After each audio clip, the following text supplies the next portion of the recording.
ये आकाशवाणी गोरखपुर है। अब रउआ सभे प्रमोद कुमार सिंह से समाचार सुनी।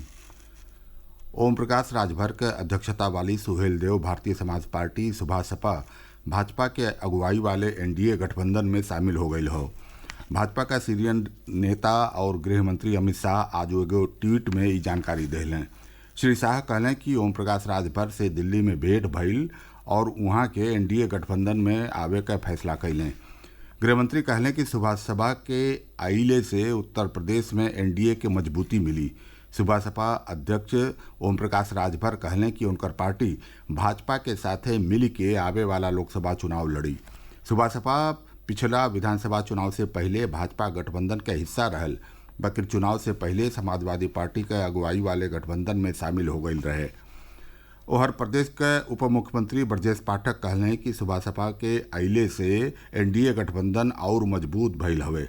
बनारस में संवाददाता लोगिन से बतियावत श्री पाठक भरोसा जतौलें कि अगला बरिस होके वाले आम चुनाव में प्रधानमंत्री नरेंद्र मोदी का अगुवाई में एक बार फिर एनडीए का सरकार बनी।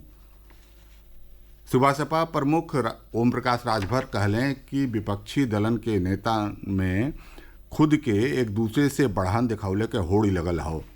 नई दिल्ली में गृहमंत्री अमित शाह से मिल के लौटल श्री राजभर आज लखनऊ में प्रेस वार्ता के संबोधित करत रहलें। समाजवादी पार्टी पर तंज कसत वहाँ के कहनी कि अखिलेश यादव कौनो एक गठबंधन के साथे ना ही टिकेल हैं। वहाँ के कहनी कि 2017 में सपा कांग्रेस के साथे और फिर 2019 में बसपा के साथे गठबंधन कैले रहल, बकिर चुनाव भइले के बाद सबसे अलग हो गई। एनडीए में शामिल भइले के सवाल पर सुबह सपा अध्यक्ष कहलें कि ऊ गरीबन के हित खातिर भाजपा के साथे गैले के फैसला ले हुए। आवे वाला लोकसभा चुनाव में सीट बंटवारा पर श्री राजभर कहलें कि अभिन एह पर कौनो फैसला नहीं भइल हो। मुख्यमंत्री योगी आदित्यनाथ होखे वाले स्वच्छता सर्वेक्षण में गोरखपुर के जगह दियावे बदे सज्जो जनप्रतिनिधियन और अधिकारियन के साथे मिल के कार्य कैले के निर्देश दिले हमें।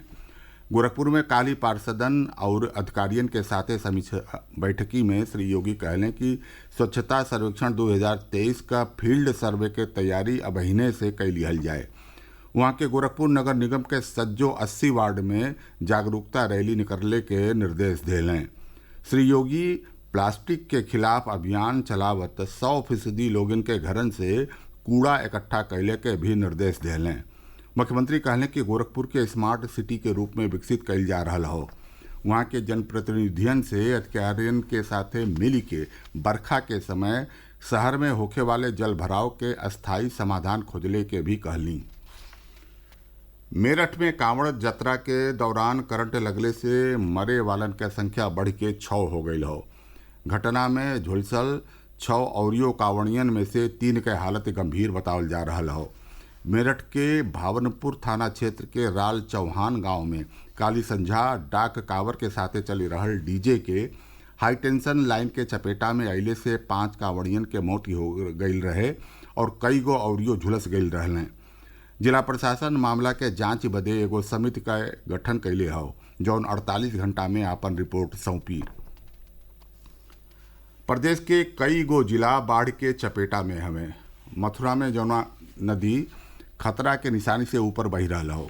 जिला प्रशासन जमुना किनारे 60 गांवन में बाढ़ी चौकी स्थापित कैले हो। बाढ़ग्रस्त इलाकन में फसल लोगन के सुरक्षित जगह पर पहुंचावल जा रहा हो। वृंदावन के पंचकोशीय परिक्रमा राहिले बाढ़ के पानी पहुंच गई हो। पूरा कुंभ मेला क्षेत्र इस समय बाढ़ के चपेटा में हो। मथुरा के विधायक श्रीकांत शर्मा आज वृंदावन में बाढ़ राहत शिविर के निरीक्षण करके व्यवस्था के जायजा ले लें। बनारस में गंगा का जलस्तर लगातार बढ़ी रहा हो। मणिकर्णिका घाट के नीचे के सीढ़ी पूरा तरह डूबी गई हो। प्रयागराज और मिर्जोपुर में गंगा के जलस्तर में बढ़ोतरी हो रहा हो। मेरठ बिजनौर और फर्रुखाबाद में गंगा में बाढ़ अइले से कई गांवन के लोग प्रभावित भइल हवें। अम्बेडकर नगर में घाघरा नदी के जलस्तर बढ़ले से तटीय जगहिन में नदी कटान कई रहा हो, जैसे किसानन के बहुते नुकसान भइल हो।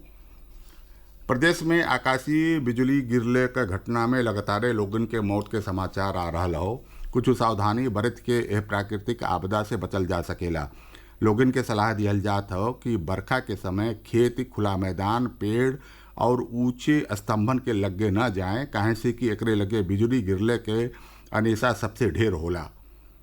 जे तक खुलल मैदान में हैं त बिजली कड़कले के समय आपन दोनों हाथन से कान के बंद कैलई और आपन दोनों पैरन के आपस में मिला के जमीन पर उकड़ू बैठ जाई।